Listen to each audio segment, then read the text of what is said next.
டெல்லியில் ஆட்சி அமைக்க பாரதிய ஜனதா மறுத்துவிட்ட நிலையில் இரண்டாவது பெரிய கட்சியான ஆம் ஆத்மி கட்சியை ஆட்சி அமைக்கும்படி கவர்னர் அழைப்பு விடுத்துள்ளார். ஆனாலும் டெல்லி குழப்பம் நீடிக்கிறது.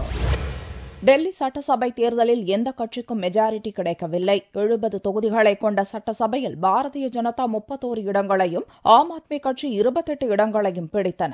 ஆட்சி அமைக்க 36 இடங்கள் தேவை என்ற நிலையில் இரு கட்சிகளுமே எதிர்க்கட்சி வரிசையில் அமர தயார் என்று அறிவித்தன. இந்த குழப்ப நிலைக்கு முடிவு கட்டும் வகையில் அதிக இடங்களில் வெற்றி பெற்ற கட்சி என்ற அடிப்படையில் பாரதிய ஜனதாவை ஆட்சி அமைக்க கவர்னர் நஜீப் ஜங் அழைப்பு விடுத்தார். அதன் பேரில் வியாழன் மாலையில் கவர்னரை சந்தித்த பாரதிய ஜனதா கட்சியின் சட்டசபை தலைவர் ஹர்ஷ்வர்தன் மெஜாரிட்டி இல்லாததால் ஆட்சி அமைக்க விரும்பவில்லை என்று தெரிவித்தார். இதனால் பாரதிய ஜனதாவுக்கு அடுத்தபடியாக அடுத்த இடங்களை பிடித்துள்ள ஆம் ஆத்மி கட்சி ஆட்சி அமைக்க கவர்னர் நஜீப் ஜங் அழைப்பு விடுத்துள்ளார். ஆம் ஆத்மியின் சட்டசபை தலைவராக தேர்வு செய்யப்பட்ட அரவிந்த் கெஜ்ரிவால் சனிக்கிழமை காலை 10:30 மணிக்கு கவர்னரை சந்திக்க உள்ளார். அப்போது அவரும் மெஜாரிட்டி இல்லாததை சுட்டிக்காட்டி ஆட்சி அமைக்க மறுத்து விடுவார் என்றே கருதப்படுகிறது.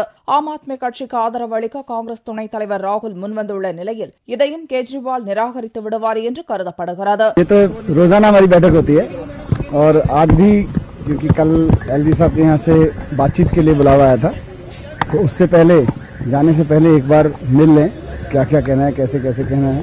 स्टैंड हमारा पहले से क्लियर है, पर उसको किन शब्दों में कहना है यही कह सकते. ஆட்சி அமைக்க அரவிந்த் கெஜ்ரிவாலும் மறுக்கும் பட்சத்தில் ஜனாதிபதி ஆட்சிக்கு ஆளுநர் நஜீப் ஜங் பரிந்துரைப்பார் என்று எதிர்பார்க்கப்படுகிறது.